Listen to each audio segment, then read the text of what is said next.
In progress. Merry Christmas, Hanukkah, Kwanzaa things, everybody. It's POS, probably the last one I would think of the 2022, I think. And some people, according to memes, 2022 has been real rough. Like, you really remember the part where the Chinese people tried to kill us? This one's been way better. Like, I can see people's heads now, but whatever. In one head, I can see is Bobby's. Hello, Bobby. What's up? I Yeah, I don't think this year's been that bad. It's one of those things where like how bad of a president was George W. Bush? The W is the one that wasn't Younger 9/11. one He was that paints oh, now. he was 9/11 one. Yeah. Yeah. Yeah. Well, he was a champion at times, But and like then he was the worst guy at times. when he left, everybody hated him. Now he's just the old guy who paints things. The minute you go through something, it's obviously feels like it's the roughest because you just went through it. Turns out every year's just a bitch and then you die. Exactly. Now, okay, so who do you think this year's more like? George W. Bush or Rudy Giuliani? Like, where you are at one point, like, did you have any moments where it was like, top of the world, motherfucker, and then like, oh my God, you're the worst? Or was it just like, hey, you're stupid, but you were here during a tough time? Ooh. Because that's George W. to me. You're a goofball, but then when the shit hit the fan, we're gonna trust in this goof, even though you're a moron. Yeah, I guess of the two, I'd probably would be more like I didn't have any Bush. Rudy moments either way. I didn't have this year wasn't the worst things possible, and oh my God, everything with you is a fraud and bad, whatever. And I didn't have the moments of like, we are here to change the world and everyone believes in me, and I could be the king of the world at this moment type shit. I mean, if we're being honest, this year really taught me I'm okay. Yeah. Like, I'll be fine no matter what happens. A lot of different situations thrown at me that I got through. I'm still here. You know what I mean? Like, Oh, but that everything could go away tomorrow, and I can handle it. I'll be okay. And I think that was pretty cool. There were a lot of ups, a lot of downs, but everything was fine. If I had a theme song this year, it would be that gay "This Is My Fight" song. Because like, listen, I started off the year really not doing comedy. All in my head, like, I'm probably gonna end up the rest of my life managing retail stores because this is what happened to me. And then dumb shit happened, and that dumb thing of me losing a job, no matter why I lost it or whatever, became me getting my passion back tenfold and doing things that I now starting the next year, I'll be recording an album, and that wasn't a thought ever a year ago. Exactly. That wasn't even a thought. I was doing comedy once a month, and now I've got this. So it's like, hey, when shit happens. Sometimes you step in it, and sometimes you avoid it. You know what I mean? So it's like, and even if you step in it, it eventually comes off your shoe. So it's like that's kind of like the year I had with that. And I've had a lot of good breakthroughs with other shit and everything like that. And not even just like in like job wise or career wise, but like just in like mental breakthroughs and confidence again. Because 2020 was a real rough one for me, and nothing to do with COVID. 2021 was kind of like, hey, where do I go from now? A lot of mental things, kind of not believing in myself, but not in the way I did years ago when I drank, not as bad way, but in a I don't believe I can make anything work the way I thought I could, so I better conform and become the thing that everyone said I should have been. There's some guy who works at some store, and I'm like, I don't want that. And it took me losing something to go, yeah, what do I want? I don't need this shit at all. So, like, to me, this was a good year because I learned so much about myself and shit. That's how I'm looking at it, too. Like, obviously, Eastside Dave left Compound. Aaron left Compound, all this stuff. But, we relaunched the Davey Max Sports program from the ground up. You and I have gotten much better at podcasting, not only in general, but together. I think we have a much better chemistry now than we did at the beginning of January. No, even if you still look at our numbers and go, no one's listening, we're having so much fun, we don't care. I'm being dead honest. When people say to me, oh, you don't get like hundreds and hundreds of views, I'm like, I've never really looked at the views. Yeah. I have fun with Bobby, and when people come on, it's fun, but like, this is therapy. And like, I don't know if you look at it this way, but when we're on other podcasts, you're more comfortable. You learn how to do it. Like, you don't watch the Lakers practice. You watch the Showtime play the Celtics. So even if this isn't whatever gets to be the main spotlight of what we're doing, you're fucking killing it on radio right now. You know what I mean? Like, and that part of that comfort comes from being here. Oh, without a Anytime doubt. I'm chipping in hot water, I go, okay, is this an okay line? You know what I mean? Like that's just it's comfortability. You learn how to play, and most importantly, it's what I look forward to every week because I get to Like hang to out with me, you. this We get is to see like where everybody going to is. open mics and working on shit. Absolutely, yeah. And if it turns into the biggest thing in the world, great. I think it could. But I think both of us look at it as, hey, we're having fun hanging out, and if people like us, it's another opportunity to listen, and if people hate us, it's another opportunity to make a fake account and listen.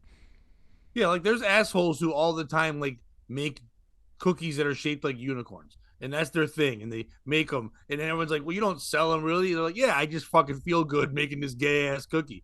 We're just making gay ass cookies. Why can't we do? And if we make money off our gay ass cookies, then fine. But if not, fuck you. They're my cookies. Like, let me Absolutely. enjoy my cookies." Yeah.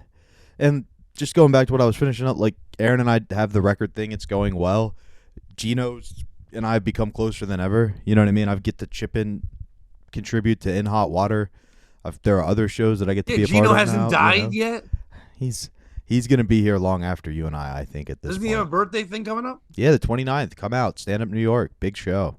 You're on it. Yep. It's on the flyer. You're on it, and then the Me, regular Gino dancers. Steve's doing prop comedy. Nice. Keanu Thompson, Chrissy Mayer, and a bunch Kevin, of of course. Dombrowski. Yes, yeah. Yeah, like that's his bestie, right? And then it's a Gino show, so everybody who shows up will probably also be getting a spot. Nice. What day is that? Should I show up?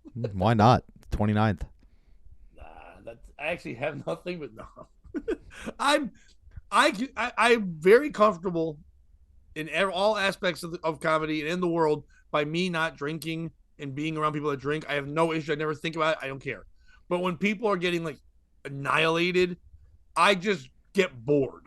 And then it's like I don't want to be there. And it's just like then I look like a dud.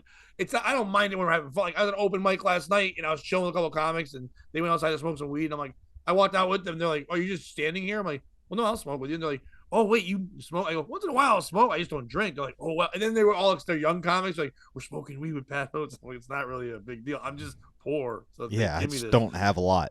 Yeah, I don't buy any. Just, but I will take your weed. And then I Absolutely. feel like, wouldn't you smoke with other comics? And I named one young guy. They're like, "Oh, he's cool to smoke with." I'm like, "Yeah, because he doesn't do this. He just lets me smoke." And they were laughing at that. Oh, side note, there's one female comic. She's been on here, Emily Sierra. We had her on like a while back. We were talking, and she was getting a little hype, and she was saying she's a nanny to someone, and she's an autistic kid. She has a job she does for a while. Like she's got a new person, but she does that job during the day. And she was saying he's autistic, and she was trying to tell us, but she was high. She's like saying how smart he is. She actually turned it into a joke, but like off stage, she was just saying, he's and everyone knows that like autistic kids can do certain things, like they have superpowers and stuff. He's like, he's so much smarter than, like, they say he's special, but he's so much smarter than me. Like, she's meant to say he can count to 10 in Japanese, but she goes, "Dude, he can count to Japanese." And I'm like, if That's you a don't great take joke. that on stage, like, that's hilarious. If you say it with confidence, like, "Dude, he's so smart, he can like count to Japanese," and then keep talking, people will be like, "Yo, like that's just funny," like admitting how dumb you are without saying It's how a good dumb you are. throwaway line, yeah. Right. When she went on stage and she didn't do it, she said the real way. And I'm like, yeah, fuck it. But no, but like I would love to be around Gino and those people on, but that just sounds to me like a nightmare. And I don't want to watch my friend you have to be the ringmaster of like, is this Gino throwing up here? No. Is this person fighting that person? Oh no, the podcast 12 came to yell at these three people, and you're like, God damn it. It's like, No, that's the one good thing about not the one good thing, but that's a very good thing about Gino as a drunk is he's really not a problem. Like why I don't we remember him? I just mean the things around. Oh yeah. But like that's who I care about. It's Gino. Right. You know what I mean? As long as he's fine, everything else will take care of itself. But I remember one Then, time like, in AC tiny people wearing masks show up and go, "I'm your friend now," and then you're like, "Oh, I gotta deal with this." I remember one time in AC he came down from doing like 100 shots throughout the day, I'm sure. You know what I mean? Just everybody and their brother. He'd finished the shows. He was like, "All right, let's go back to the View." And I was like, "Gene, I think it's time for bed." And he just looked at me and went, "You know what, Bob? It's a brilliant call." And just went to bed. Like, he's not a problem. He just... Yeah. Oh, I'm sure he's fun, and I'm happy that he's turning 78. That's cool. And he's doing I don't know about 78. but that was a joke. He's obviously, I think he's in his mid-50s, I think. Mid to up, or I don't... Who knows? No, well, it says it on the flyer, whatever you share. Oh, I want to say it either says 52 or 55. I don't remember. But Either anyway, way, too young. that's cool. And he's got his, Yeah, it'll be a good one. his girlfriend who's your age. And that's good for him. It's like, No, that's a little old for him. yeah, no, he's getting wiser and older. It's like, But no, that'll be a fun show.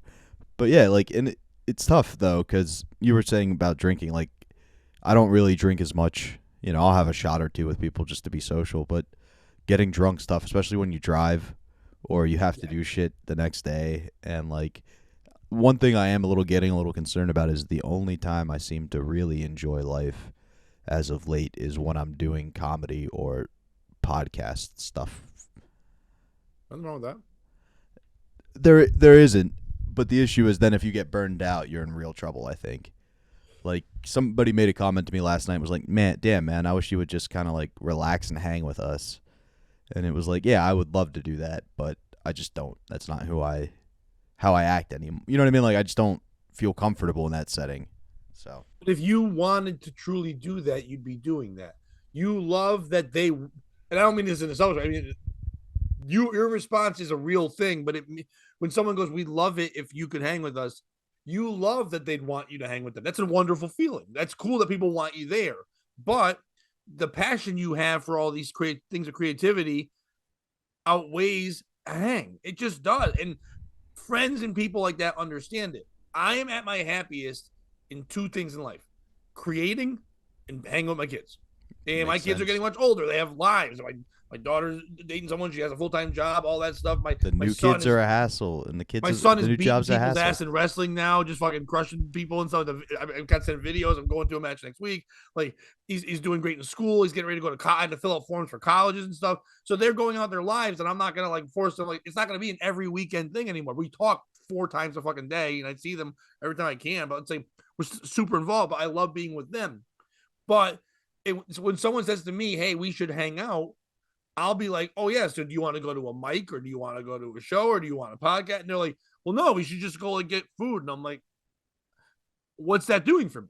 And it's not about being with them isn't a good thing. I do enjoy people's company, but I am most comfortable when I'm working on material. Like right now, working on this album has been awesome. Like every night I'm changing different things and stories. And I've had several comics say to me, like, wow, you keep working on different stuff all the time. And I'm like, and I used to be this dummy, like, well, doesn't everyone do that? But no, not everyone does that. That's kind of that's how my mind works. But having this focus that like from June, truthfully, like July, because I really kind of started thinking about this on July, and then approached you guys like, hey, do you think there's a thing, whatever? That was probably like not even until like the fall, early fall, where I'm like, could we do this date in February or whatever? That was just a date I made up in my head. Like, that's what I think I'll be Yeah, ready. benchmarking it. Yeah. Right. It was like, and then just working on stories where I've got an hour. Like, so Saturday night, I did a show at a VFW Christmas party. Okay. So it's not only just like someone renting out a hall of VFW, it's the members of the VFW paying money to laugh and have fun in a back room. By the way, we were told, and I was dying. My buddy Dion was with me, and the other comics were there. Avery Quinn was there. But the guy said to us, he goes, "Sorry there's not more people, but last week we had a Van Halen cover band." You can't feel worse about like what you do. It's like, well, obviously we're not the Van Halen cover band. We're people who wrote our own shit. but I knew what he meant. Like we partied so hard last week. Not everyone's gonna be here. We still had a great turnout. It was fun. When somebody says the reason that less people are there to see you than a Van Halen cover band, you might as well jump. Yeah, or move to Panama. One of those two. It's like do something. But it was great. It was just like funny that he said that. Whatever. So I'm there with these younger guys. Avery, obviously there. Chris Warren, who's been on the show. Mike Massaro, who's been on the show. And Ish Gupta, who's been supposed to be on the show, but we haven't had him on because the dates stuff. But all younger guys. Ish was running the show. And I've done many of these. You know what I mean? Like, I know, like, even when Dion I were going, he goes, should we get some food? I'm like, nope, it's a VFW show. There's going to be chicken and ribs and whatever in the back for people to eat. They're going to be upset if we don't eat something. Like, even if you don't want to eat, they're like, but please get a plate. It's their way of saying thank you. I That's appreciate it. that's one of the best things that happened to me this year is Earl finally figured out I will not eat before a show. So he talks to the venue for me and goes, just pack something up for Bob. He's not going to eat. Don't do it to him. It was Right. the best thing because that's the worst conversation to be like, no, it looks great. And at the minute I'm off that stage, I'm going to shovel it into my mouth at a ridiculous rate. But please, until then, stop offering me the goddamn pulled pork. See, I'm at the point where literally they could be doing my credits to bring me up, and I'm sucking off a rib. I don't. I'm just enjoying having fun. So, like, and I'm also not even that hungry, but I know it's their way of saying thank you. We appreciate you coming and doing this thing. And if you don't eat, they feel a little insulted. Like, what? You don't think we're good enough for you? It's an old school military mentality. Anyway, No, I don't think you're good enough for me. I see your Vietnam veterans hat. You're 0 for 1 in my book, pussy. yeah, yes. And Oh, why are you allowed to wear your hat, but I'm not, motherfucker? I'm happy that you brought all this up. Oh, boy. No, not that bad, but okay. But it was a lesson in common, and this is all leading to me with my comfortability now and everything that I'm doing. So it's like, so we're this is the show, and be totally honest. This is one of those gigs where a couple months ago I just wanted to keep running my hour as much as I could, or as much time as I could. And Ish had hit me up, and he's like, "Hey, man, I would love you to do this show. It would be. It's the first time I'm doing it there. Uh, a woman he knows that saw him perform somewhere else hit up the Vietnam, say, "Hey, this guy's funny. See if he's can put on a show." They reached out to him. That's He pretty wanted to do sick. this thing. He wanted it to go well, but there's not much of a budget at all. He's like, "I only can give you such and such money. It wasn't a lot at all." And I'm like, "Can I run 45 minutes at least?" And he's like, "Well, I don't know how long I want the show, but yeah, yes, of course." And I'm like, "If I can do that, I'll take the little bit of money because A, I like you, you're a good dude, but B, this is important to me to any weekend I have with a free spot to run the time." Take And it. he's like, Yeah. "So cool." So I didn't mind doing that. So I'm already going into it loose because if you're not paying me well, Yeah, sometimes I why? don't give a fuck, but I'm also like, you can't tell me what to do. You know what I mean? Like that kind of thing. Yep. So we're standing in the corner like comics do, way off the side, like not told what table we can sit at yet, just kind of standing there. And this guy walks over and he's like, "Hey guys, I'm like, Lieutenant so and so, and this is Colonel Ted or some shit." I go, "Hello, Private Pat." And they both just stare at me and like, whatever, sorry. It's like, so the guy's like, "We're really happy you're here. Have some food. We'd love you to have some food. You can eat some food, have some food." Like, we'll definitely have some food. And I saw one comic go, "We already ate." They'll have some food. Even if you didn't already, just tell him you will. You don't have, that shit. He's not going to So watch he you just goes, necessarily. and he just goes, "We're really looking forward to it, but just remember PG-13. All right, guys." And he kind of walks away. Now, no, we were never told anything about PG-13. So the younger comics were like, "Oh, no, man. How are we going to do it?" I see them get their notebooks out already. They go, "Guys, just do it." And they're like, "Well, no, Pat, he said PG-13. I go, "Yeah. Would you tell him how to go to war?" Like, if I went up, "Hey, man, before you go to war, don't go that way." And they're like, "But that's the way I go. That's what I do. I attack that way." It's like, well, me and my friends think it'd be easier. Like, it's nice of them to do that. If you guys are all funny, they won't even notice. That's him and one other person overthinking the room. This room's going to get offended by this or that. We're afraid of this and that. You don't even know what they think is R. They've killed babies. So what do we think they think is R? You know what I mean? Like, Exactly, yeah. so they're all like, whatever. But the problem with that was now that we're sitting down, two of the comics are like, "Well, they're older. They probably won't get this joke." I hear them all doing that. And I'm like, "Just do your act. It doesn't matter. You'll be fine. You're all Yeah. doing like 10, 15 minutes. I'm doing most of the time. It doesn't matter."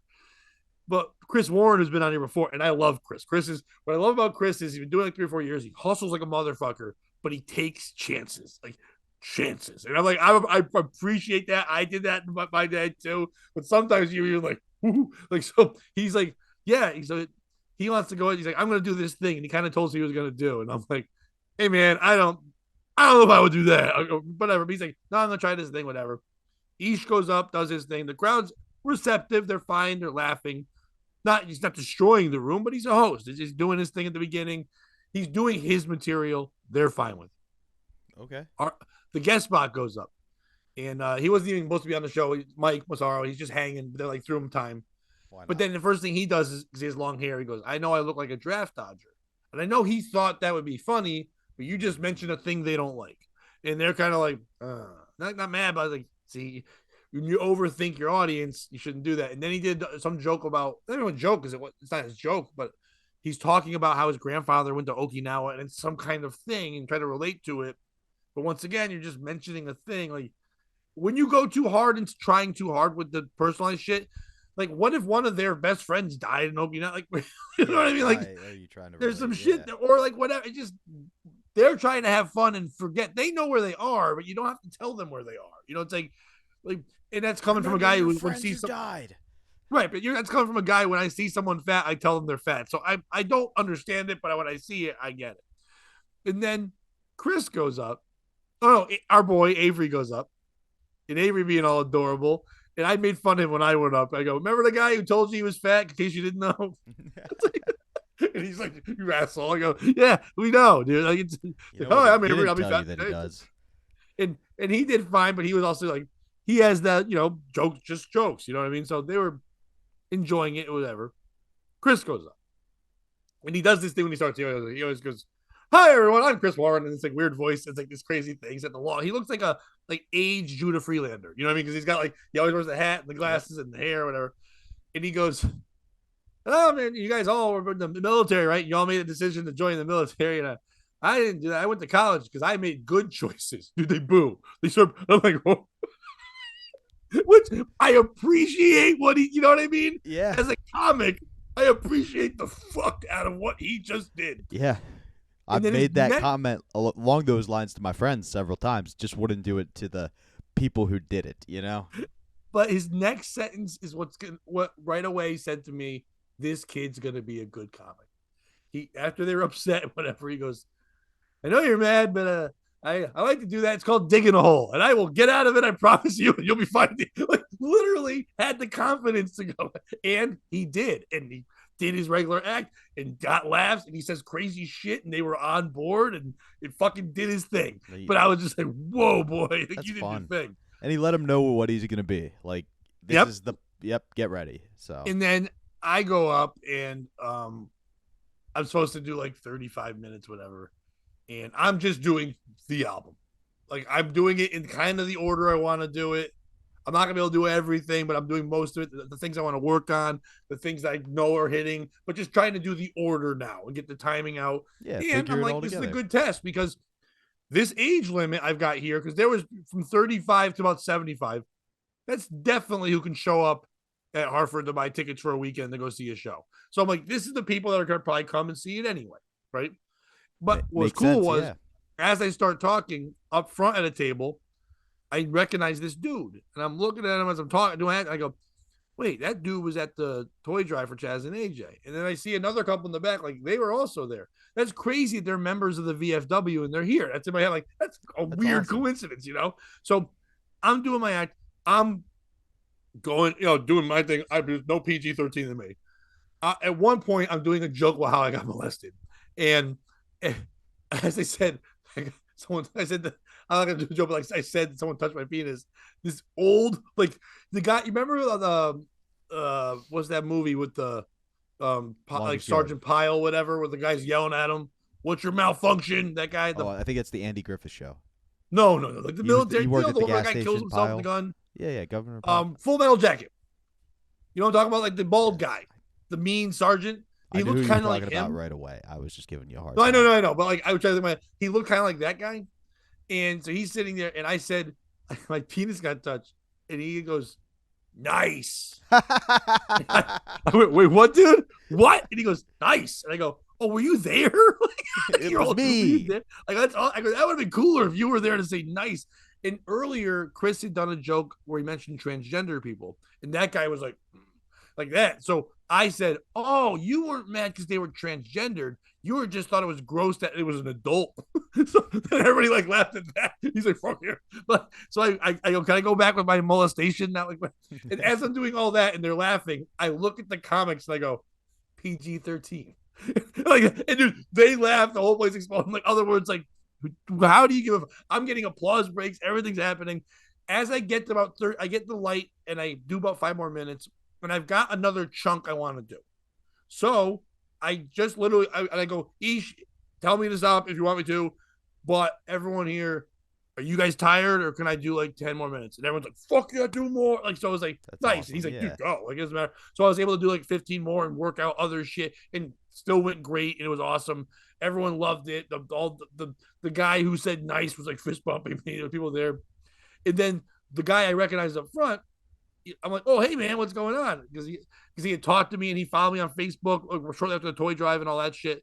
And I was like, oh, do you belong here? He's like, no, he saw your flyer and I live like a half hour away. So he came. And this, I drew 4 people to a fucking VFW Christmas dude. party. So I was like, it sounds dumb. And people that don't get it were like, well, whatever, comics should draw hundreds. Like, yeah.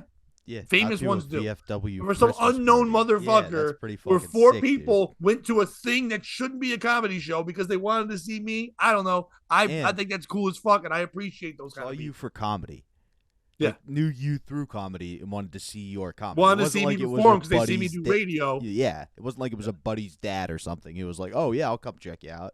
Yeah, they just came because they wanted to laugh and thought I'd be Which funny. was fucking cool, dude. And they had a blast. And the guy even put on Facebook, he's like, do yourself a favor. If you see Pat is anywhere, go see that. I thought that was fucking cool as shit. You know what I mean? Man. But more importantly, it was like we were talking about earlier. Yeah, I'm in a VFW. Yeah, it's not like a frill show. It's not a comedy club. It's not this or that, whatever. It's something where if I told someone, they're like, oh, that's like a nightmare. Feeling my best life. Like literally earlier in the day, I was at a Christmas thing with my family, like my sisters, whatever, and they started drinking, and some of them were like, I didn't like you, Pat, when I was younger, and I'm sitting there like, I'm gonna wait outside for my ride now, like, and then Christ, I'm waiting to go tell jokes to fucking war veterans because that's a less hostile environment, and I'll feel more comfortable there than with my family. You know what I mean? So yeah, I do know. So exactly it was like that's where we feel our most comfortable. So what I'm saying with all that longness in the story is, Bobby, don't look at it as like, hey, there's a burnout. Burnouts come from when your love stops. Yeah. And I don't think your love's going to stop for a long time. And even if your love stopped in a certain thing, you will find something else comedic, like I have, sometimes not even meaning to. Hey, comedy's got a little standstill right here. Someone just asked me to be on radio. Someone just asked me to do this TV thing. Someone just asked me to pretend my mom was dead on TV. Like, what? Yeah, I'm doing that now. And that got me something. When we're putting ourselves out there and we have a passion, not just in comedy, but if anyone does that in anything in life, you put your passion out there, but you don't set a goal of like how many comics do you know are like, dude, in 4 years, I'm going to have a Netflix special. I'm going to have a Netflix special. Then in 4 years, they don't get there and they've done other shit or they've been offered other shit. They don't either take it or they don't appreciate other shit because they stupidly made up one goal that they think is the thing. But instead, your goal is to just do you and enjoy the fucking thing that you love. So many doors are just going to open and so many avenues are just going to fucking show up in front of you.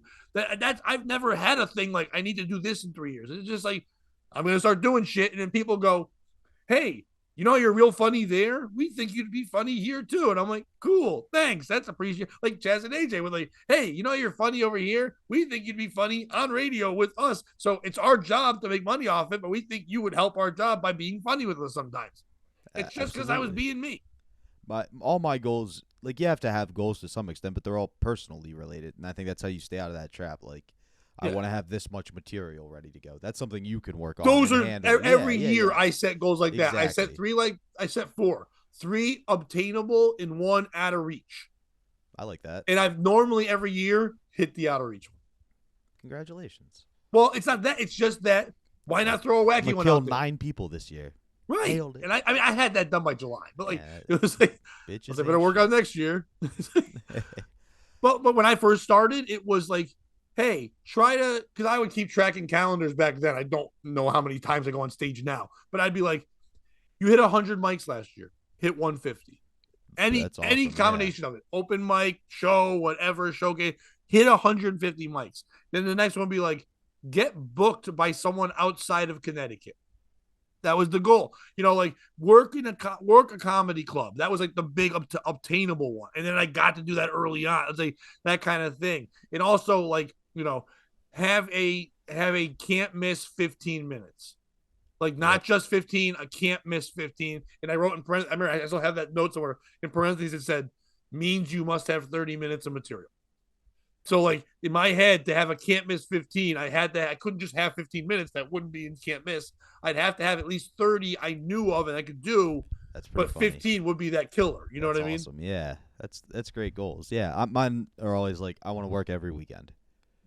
Every weekend this year was a goal early on, or But like if you don't hit that goal, you're okay yeah, it's a because gauge, you understand right? that Yeah, there's yeah, times where yeah, that's not going to happen. absolutely, yeah. And it's just hey, I got to do this, but I think I've been sprinting to the finish. That's how I do every holiday year. It feels good. I think it goes back to like high school and college cramming before finals. So I think that's part of it too. I'm just worn down. I get why Yeah, Jesus was cool tapping out at 33. yeah. I mean, I'm like it's three smart. more I mean, years. I don't I'm know if I can 15 hold years up. older than Jesus. Sorry.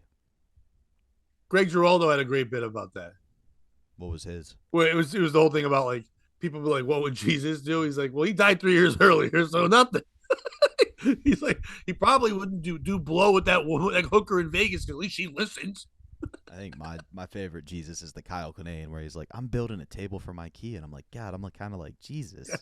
I'm a carpenter. He's Jewish. And then I I realized love Jesus that bit. probably never called a table a cunt, smoked a blunt, and went to sleep for an hour and a half. I butchered it, but you get what I'm getting at. No, I love. If there's two comics I can listen to all the time, is Kyle Kinane and Greg Giraldo.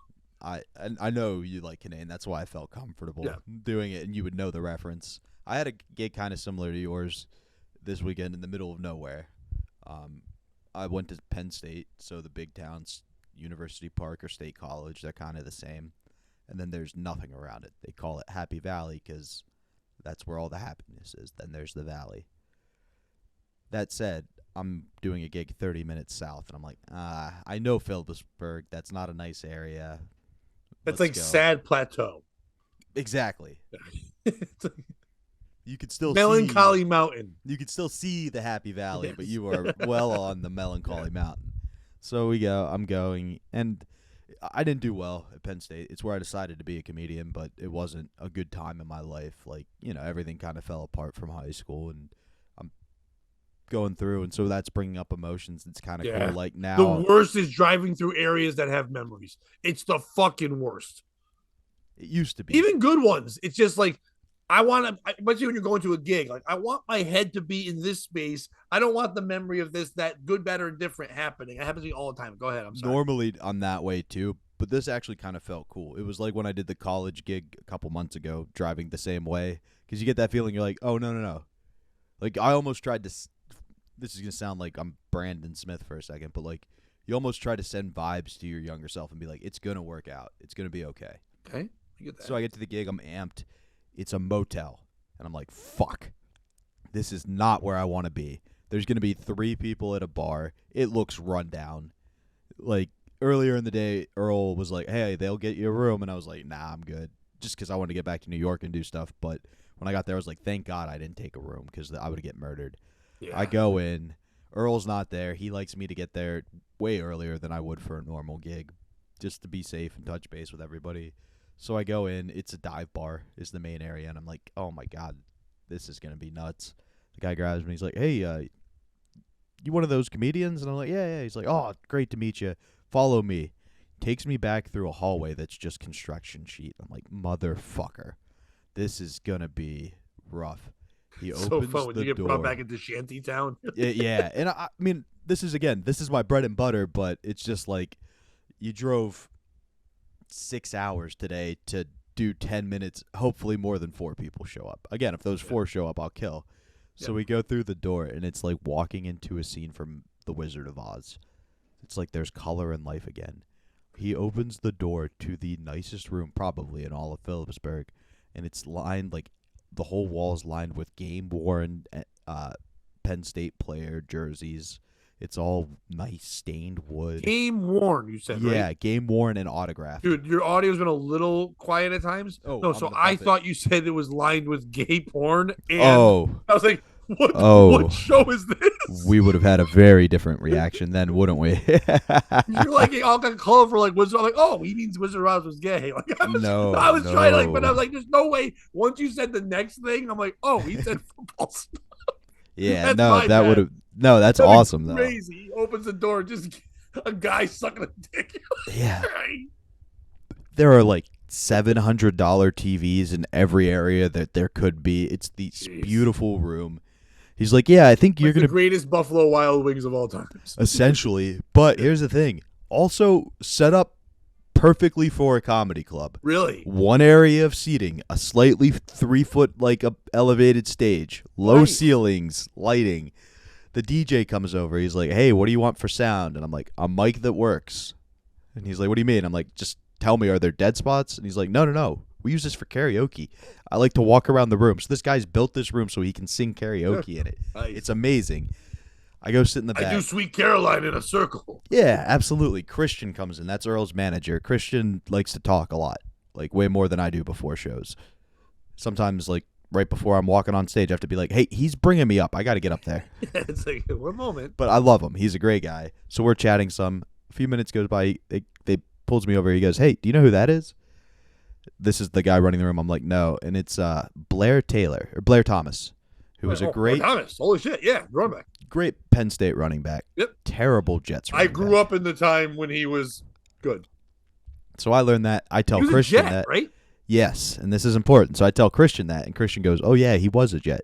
He was also the biggest bust, arguably, in NFL One history. of the biggest ones in draft history, yeah. And so I'm just sitting there like, no matter how bad this show goes, the minute Blair Thomas, who is sitting dead front up center, doesn't laugh, I am going to rip his head off. Oh, that wasn't funny, Blair. You want to hear a great joke? Your NFL career. And you know what happened, Pat? Blair laughed at every joke I had. He sat there. He was the nicest guy in the world, loves life. The show went incredibly. It was so good that, like, kind of like you, Earl came out and was just kind of like, finish your jokes. Like, just do as much as you want. You're killing.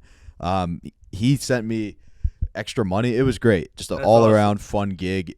Great guys all around. And, like, I do that one joke where you spell that one thing that makes people go. And there was Blair, and there was another former Penn State player, and I was like, this is the one risk I'm going to take tonight. And they both loved it. The one guy waited until I did the punchline about now they're going to talk about the other thing, but it was good. And then you'll like this just because you're a comedic historian kind of to some extent. But the name of the place is called the We Are Inn, INN. So guess how I started my set. Oh, of course. This place is so hard to find, caused a bunch of confusion. Hey, Earl, where are we at? We are in. We are in where?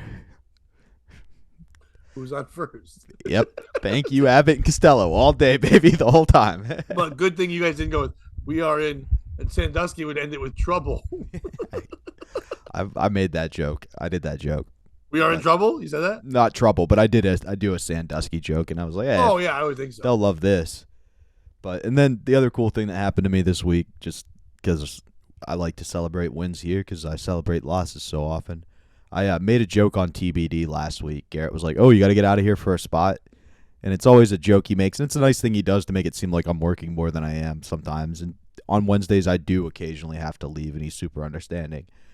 But I made the joke kind of was like, to be honest with you, Garrett, it'll be a Christmas miracle if I get booked at LOL again because it's been so long. And then literally that night got booked for a spot Monday, got a spot Tuesday, and got a spot Wednesday. So I am an asshole. And it was a great time. A lot of fun. I did have a fun moment that I thought you would appreciate, which is Monday night. I'm trying to make an impact. Not like prove anything, but just I didn't get past the normal way at this club. Somebody got me in, and the manager's never seen me. So I want it to be like, hey, this Bobby guy's okay. You can work him. You don't have to worry. You know what I mean? Yeah. So I get there. There's 6 people in the audience. They're not paying attention. And I get it. It's 12 o'clock on a Monday. What would you be doing? On your phone. So I get a little bit from them at first, and they're starting to fade.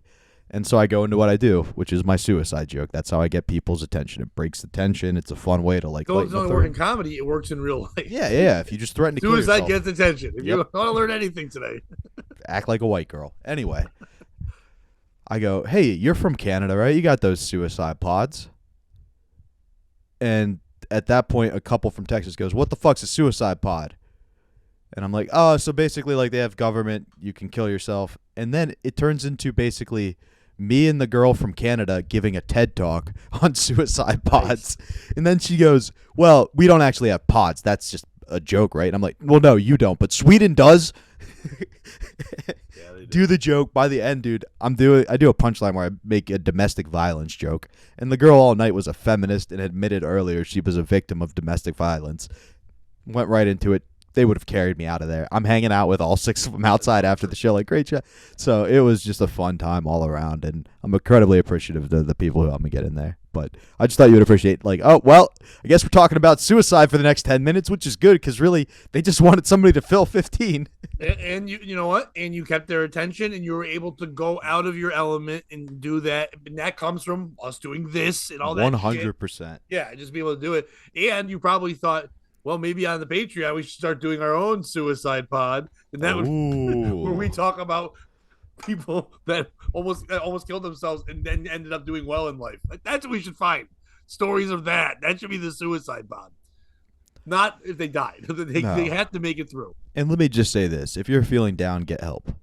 Like, reach out. There are resources. It will get better unless if you're Paul McCartney. Yeah, don't kill yourself. No one's ever died and came back and was like, that was good. Nobody's ever been. You don't know if it's good. You do know life. You had it. Even if it stinks, so what? Nobody's ever been saved from a suicide attempt and truly been pissed. Like, there's nobody who woke up with a clearer head and was like, oh, man, I'm mad you stopped me from that. So just think about that going in. I'm sure there was somebody. Well. Like someone, like, okay, but like it had to be a dark thing. Like someone who was like chained to a furnace and then they were just getting diddled every day for like 2 years. How am I going to do the podcast with a boner? They found like a little shard of glass and they went to kill themselves, and that person like brought a doctor in and saved them so they could diddle them more. Like, yeah, that guy. But even more importantly than that. How about that guy? You don't need the government's help. That guy did. He needs the government to come in and save the girl. Yeah. But I'm saying, he got diddled so hard on that furnace. It was a guy. I was envisioning a hot chick. I thought it was better if we. I think it's way safer as a joke if we make it a guy. I do. Not a boy, a guy. That's a brilliant way to go. Like a 40-year-old man, just like, oh, I was selling cable. And then I got butt fucked a bunch. I'm like, I like your style. It drives me nuts that the government's involved. Yes, it's like that's the worst part. Why? It's the most free thing you can do. You don't need to involve the government. Anyway, this got dark. I'm sorry. I was just trying to talk about. I think it'd be great if there was a law. You know, like there's those lawyers who have billboards and like they go on buses and shit, and they're just like, you know, someone hit you with a car. Well, you can own their mom. Like those guys. Like, I think there should be one where there's a guy who's like, not sure what side you're on, but want to win money. Suicide. And then it says, but it's spelled SUEASIDE, dude. And then you just choose which side you want to sue. That's brilliant. Suicide, the only answer. Dude, that is incredible. That's our T-shirts. We've been waiting forever. That's the T-shirt. If you spelled it the right way, suicide with a lawyer on it. Why did you spell it SUE, Bobby? I don't know, Pat. I don't know. Because her name's Sue. Suicide. That was my nickname for one of my exes, little Sally Suicidal in the corner. To move back, when you mentioned Blair Thomas and talked about biggest failures, I was performing at the casino years ago, and there was a guy walked into the green room, and he looked very familiar to me, but I didn't know why. And he's talking to me and another comic for a couple minutes, and realized that it was he was a point guard for the Indiana Pacers, and he was Travis Best, very good point guard. I know who you're talking about. Actually, I've seen. But highlights. He was from Springfield, Massachusetts originally, so still back in that area again. Played well, was in like NBA finals, or at least like the Eastern Conference finals. Would play with Reggie Miller, very good player. He was on this team. He was there watching the show, and he was enjoying it. He wanted to say hi, whatever, and talk. We were talking for a little bit, and I had brought that up. I'm like, you ever play with a guy that was like this big time draft pick or big time free agent and just didn't pan out? And he goes, yeah, it's funny. He goes, it's funny when people think that's sad. And I was like, what do you mean it is sad? He goes, yeah, they still got that $250,000 for a couple of years. Yeah. He's like, a failure still makes $1 million. He's like, I never thought. So Blair Thomas is still going, yeah, I didn't do well, but I probably own 3 car dealerships because I'm known in this area. I probably have this one business because I'm like the biggest star to ever come out of this town or this area. So you still get taken care of, and then you do investments right. You don't go into drugs and drinking. You can still turn that failure into a successful life if you're positive with it. So he's like, fuck it, I'll sit here. People tell me I was good. No one's gonna say stupid shit. But if that guy on stage tells me, "Oh, you sucked with the Jets," he's like, "Oh, when did you play with the fucking New York Jets?" You know what I mean? Yeah. Even if he played for 1 minute, I have friends that from my high school who got tryouts with the Washington Redskins. Like they didn't make the team, but they got a tryout with the Redskins. Be like, "Oh, you didn't make the team." It's like, "Oh, when was your invite to the Washington Redskins?" You know what I mean? Yeah, I think it has a lot to do with your mindset about things too. Like I was talking, did you see what Baker Mayfield did with the Rams? No, I did not. So basically, he got benched. He was third string by the Panthers. Was pretty sure he was going to get cut. Yeah, and he was a big time draft pick years ago and all that stuff too. Yeah, and the Rams, he thought the Rams were going to sign him on the waiver. But in order for him to make it there with enough time to practice that day, which their head coach said if he did, he could start the game, he would have to take a flight before the wire went through. So he was on a plane midair to Los Angeles when Los Angeles called his agent to be like, "Hey, can we talk to him to sign him?" And he was like, "He's flying to you guys because he wants to play." So then he gets to play. Who are the Rams playing that night? The Carolina Panthers. He leads a game-winning drive down the field to beat his former team. And it's like, I think if that's how it ended for me, if I was a bust, and like I got that one final game to send a message, I'd be okay. But I think if I was like a guy who had a chance to play in the NFL and that was my thing, you know what I mean? If it was comedy and I got close and then got the opportunity and blew it and that was my one opportunity and I didn't figure it out, I don't know if I could be happy again. But no, I understand what you're saying. But that's right where my mentality comes in. Like, you got close. You got closer than anyone gets to get. You got to do a thing you never thought when you were younger you were ever gonna do. And you like so when people say and that's a lot. Pat, why I love doing this podcast with you. That's why I love guys like Gino, because you really help. You're like, yeah, be happy. We talk about this off air sometimes. I played the game a year and a half ago, right? So a year and a half ago, it's 12:45, and I'm driving on no sleep to do a spot at LOL I shouldn't have even put in for. I'd be the happiest motherfucker on earth. Accept that. You know what I mean? Like, enjoy that happiness now because you earned it. Don't be like, oh, I was rooting for this goal all along, and get there and not be like, hey, I hit this. I'm doing something fun. I'm doing what I said I wanted to do. It may not be the way I envisioned it. So that's why I kind of brought that up, because it's like I really enjoy guys like you and need that. You need that balance in life. Yeah, when you are a loser, you have to believe that you're not. Like, that's the key to me and Gino. No, I'm kidding, but like I was talking to this young comic just yesterday, a comic that from Connecticut, Andrew Alfredo. We're taking a car ride. We were doing an open mic that was like an hour and a half away, but we know it's a fun little thing, and I wanted to go up there. It's once in a while thing. I was like, yeah, it'd be fun. He had never been. Whatever, let's go. And so as we're driving back, we're talking. He's like, hey, why don't you try to do like so-and-so thing? It's like, it's some idea he has in his head that's kind of like, that would be a thing that would make you a good, known as a comic or a thing in that. And I go, well, that's not something I would want to do. What would I get out of that? And he's like, what do you mean? Like, if it worked out, you'd get to be this and that. Whatever. I go, that's not what I want. Like, I want to do things that I get something out of for me. Like, I've had many people say to me, it's like, I'm surprised you haven't quit. Like, years ago, I had a comic I know that I kind of respected. I still kind of do, but I was like, this is weird. I didn't respect him, not because he was kind of insulting me.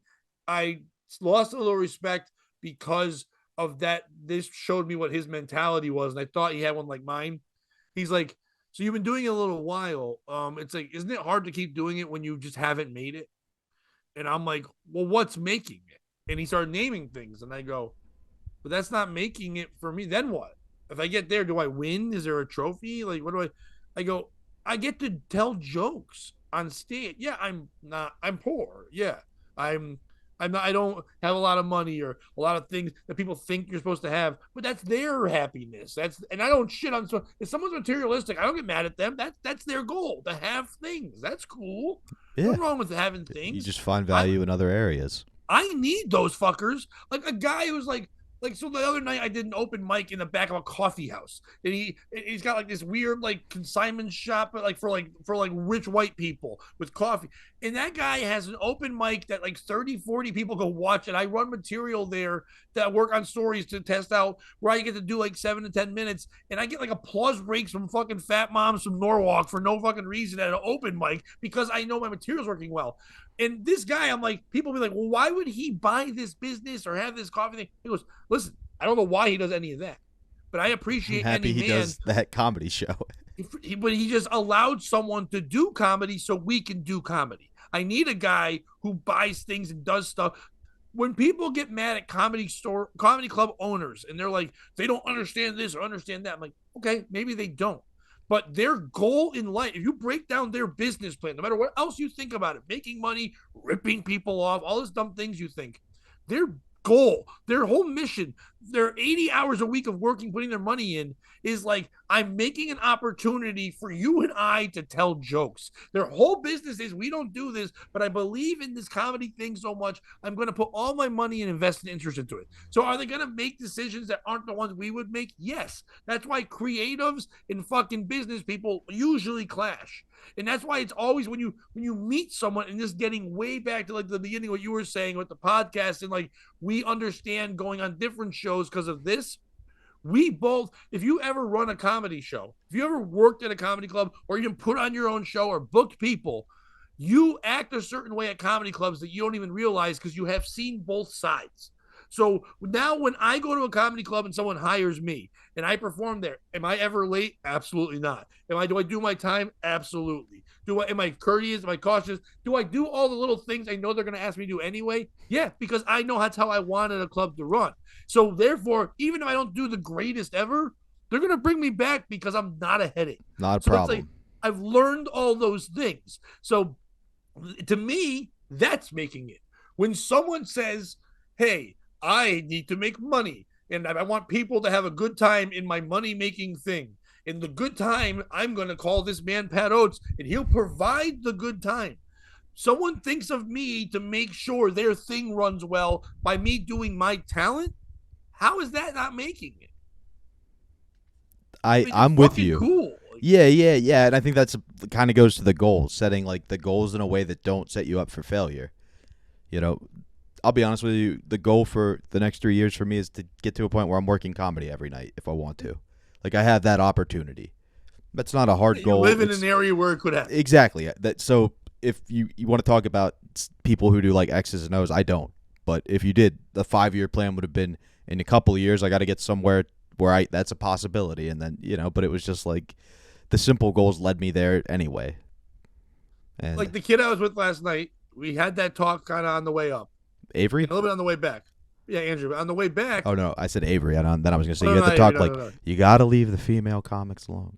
Stop it. And when I talked about it, he's a wonderful guy.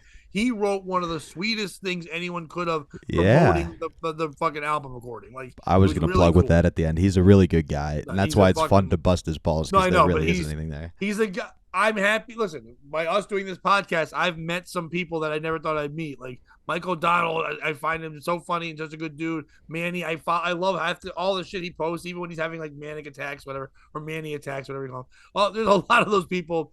Andrew Glessner just makes me fucking laugh and smile. We joke with certain things on there. And it's cool that I've met them. Avery being that weird conduit in between both worlds, which is very odd. Yeah. It's like Harry Potter going from Hogwarts to London. Like you know what I mean? He kind of goes he deals in both worlds kind of.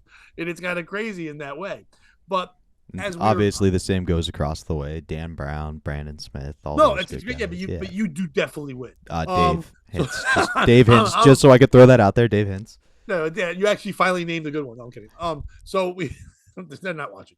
I love you, Dan Brown. Fuck off. Anyway, so on the way back, we're talking, and so when we went to this mic, like I said, it's in Western Masters. Like, it's a mic that gets like 25, 30 comedians. I know some of them, and not all of them, whatever. But when I go to any mics kind of in New England, especially in Connecticut or Massachusetts, when I go in, people know who I am. It's just because I've been doing it so long. It's not like it's not a bragging thing. No, it's just they know who you are. Whatever. Or like, or happy I'm there. And it was funny, on the way there, Andrew's goals in his head were kind of like, not goals, but he was saying to me, don't you want to be on this show or do this thing like this guy or do that? In the car ride back, he goes, well, I know what my goal is now. I want that. Like, what? He goes, I want to work hard enough and be so when I walk to places, it's like cheers with like it's Pat. It's like, that's cool. And I go, yeah, it is cool, and that's a cool goal to have, but you'll get that just from working hard. You know what I mean? Like, but that's all that is. The other stuff you can't control. You can control what you put in. You can't control if Netflix or HBO or whatever is going to give you a special. That may happen. It may never. Like I may And never. you could The one even thing I take do it. in February might be the only time ever anyone besides myself puts money into a recording. That's what I was about to say. That's And you really can even cool. take it Yeah. a step further, and you can go, you know what? I'm going to set it up so, regardless of who hires me or decides my special is worth putting out, I can make my own fucking special. You know what I mean? Like, that's where my head's at. Controlling done what you that can twice. control. No, I'm agreeing. I'm saying I'm on that path too, where I go, Right.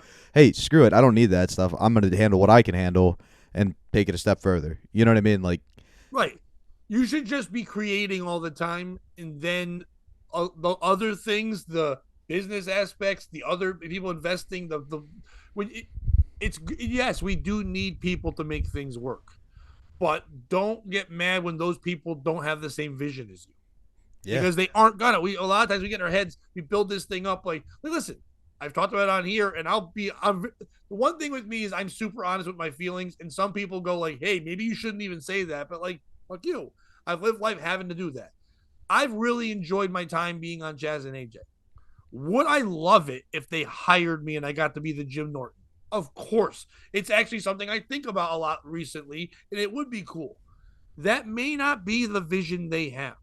But the simple fact that they allow me to be on there and be myself more than anyone else gets, that's cool to me. The fact that people have now recognized my voice and me from that show is cool to me. The fact that I get to do that 15 years ago, I would never even thought when I started comedy there'd be a time where a radio station would be like, "You're the funny person. Come on and be funny." Like that's fucking cool to me. it's awesome. Yes, I would love it if everyone saw my vision. And they were like, "Yeah, you should be on the morning show, and then you should have the drive home show too. You should be on Just be the 24 POS hours station. talking." Yeah. Right. It should be nothing but you. But like in reality, or like, hey, when they leave, you should be the morning show. Yes, that's something I would love. And I can work my ass off and put myself in situations to be available or thought of. But that might not be the vision they have. Don't get mad at people that don't have your same vision, but also don't go for the vision. Yeah. Like I wrote a thing on Facebook today. It's like, not all dreams come true. But the cool thing about dreams is you always make new ones. Like even if they're nightmare, we're still making them all the time. They don't stop until you're dead. Exactly. And on that note, buy some Silk City hot sauce. Yeah, but you know what? Fuck that. I don't even care anymore. We haven't got money from them in ever. He doesn't like any of the posts. He keeps giving up people. You're great. Listen, go. Don't even use our promo code. Just fucking go buy. No, use our promo code POS. I don't know the last time we got money from them. I've been slanging the code all over the place lately. It's not doing anything. We'll see what happens. No, and listen, I the support big ad. Jeff, and it's great. The but big ad drops today, so we'll see what Yeah. happens. You do you, baby girl. If you need some sauce, go do your thing. POS if you do. Yeah. Any big plans for the holiday before we get out of here? Not for the holiday. Other than us keeping doing it our quiet. show. We're doing the New Year's thing. I've got let's, a show the night before too on the 30th with Darren Rivera and Dave Hintz come with me. It's Hell yeah. Britain, Connecticut, and then I've got that one, and then New Year's Day. I'm Hello, on radio. governor. Yep, hello. And then no, that's Britain. This is New Britain, where they're like, "Hello, I stole your car." But I know I look like a Tory. yes, and then the first I'm on the radio. So all next week, if you're either in Connecticut or you want to stream it from their website, WPLR.com, I will be on from Tuesday to Friday on WPLR from 9 to 2 every morning. That's awesome, dude. Congratulations. And we're recording this now, but this won't come out right now. But I will be on the radio from 7 p.m. to midnight tonight because there was a big storm in this area, and I'm going to be like the talkies and be like, news just in, but not really. I'm just going to go, here's more Kiss. I hope your house isn't on fire. Here's AC/DC yelling, fire! Thunder hits your house. It's a good time. You're freezing because the heat's out, but hopefully this Foreigner track will keep you warm. It's hot-blooded. By the way, and that's also what they used to call the Chinese railroads, the Foreigner track. Oh. But It's not going to get better than that. If you have no New Year's Eve plans and you live in Western Massachusetts or somewhere near from Hartford on and you want to take a travel up, make sure you come out to JJ's Tavern in Florence, Massachusetts. It's It's going to be myself, Bobby, and Timothy Lovett. It's going to be a fun show. I think it's You're 50 gonna bucks. love You it. get dinner, you get a show, you get champagne, you get the whole night, whole fucking great time, and have a good fun. So go on that. You can hit me up, and I'll find the link or for tickets or whatever, or you just find Timothy Lovett on Facebook and hit him up as well, and you can ask him about ticket information and all that. And then, of course, the album recording. Tickets are already on sale. Go to comedycraftbeer.com, all one word, and you just search for the 17th or the 18th. If I were you and you're planning on going on the Saturday show, I'd buy that sooner or later. Seems like it's going quickly. I think they're both going to sell out. I'm really confident in that, but like Saturday would definitely will. Maybe Friday won't be a sellout, but we'll have big crowds. So either way, come out, me, Bobby, Darren Rivera. It's going to be a lot of fun, and you get to watch the album recording and be part of it. I'd love to be part of it. And I'm you really get to proud meet of the stories I've told, so buy some tickets, come out to that. And you get to meet the notorious Avery Quinn. He will be there. I don't know which day, but he'll be there one of the days. What's cool is a lot of young Connecticut comics will be there in support. That's pretty awesome. I'm going to put this out there. I know a lot of comedians say this, like, comics get in for free. I'm not sure about that night. That club is usually pretty cool with that, but if we're packed, you might not be able to get a seat. You may have to buy a ticket, but you can support me. I've fucking helped you way more than I should have. I'm kidding. Especially you, Dan Brown. I just don't know. Dan Brown could come for free. Playing. Just playing, Dan. I love you. I think Dan would take a day off from hearing this material. Him and Dave Hintz have heard it so much. Like, yeah, we got it. You got it. Your dad said the word retard. Let me guess. You did this, and then this happened. Pat, I yell now. Or even better, every day they're like, oh, good. You even changed that joke, and now it works a little better. My joke hasn't worked well in weeks. Thanks, Pat. But what do you got, Bobby? Head over to Compound. I got some things coming out over the holiday if you're bored and like me. I think there's a Bobby's World coming out and maybe something else. Who knows? I've got the December 29th with Gino, and that's about it on my books right now other than what you plugged. So come out to Fairfax. If you haven't killed yourself because you live in Fairfax, Massachusetts, come see some comedy. It can't be worse than that. Remember, don't kill yourself. Oh, yeah, we did that a couple times. On that note, you good, Pat? Well, no, you can kill yourself, but don't let the government help. Don't let the government help. That was the point, right? And do it after you see Pat's live album taping. And if you can't join him, or right after it, dude, that'd be crazy. If your last thing you saw through your eyes is me, good night, everybody. Like we do it Not on even Saturday though, because we probably won't have a Saturday show. We don't want to live with that, yeah. And if you can't, I don't know how that works, but don't do it. But don't say like Pat said so. Be like Pat said don't. Yeah, that's the key too. Don't make it seem like we told you to, because I don't want to. We're not telling you to. I'm just saying that would be crazy if you did. And people would probably think you're super cool. Like you'd definitely be immortalized. We wouldn't remember you as much as you think we would, because a lot of people kill themselves like, they'll always remember this, like for a week, and then we all move on. But it depends on how much, like our Bud Dwyer, I still make that joke. That was over 40 years ago, so if you do it at Pat's album taping, it could be live. You don't make it every day. You know what I mean? It's not enough. No matter what, it's never enough is where you think this is worth it. It's, you know what I mean? No one's going to care that you're gone after a while. So don't be gone. But if you did it, that's the night. And we did teach you about setting reasonable goals. On that note, if you can't beat them, if you can't join them, beat them. And don't be a piece of shit.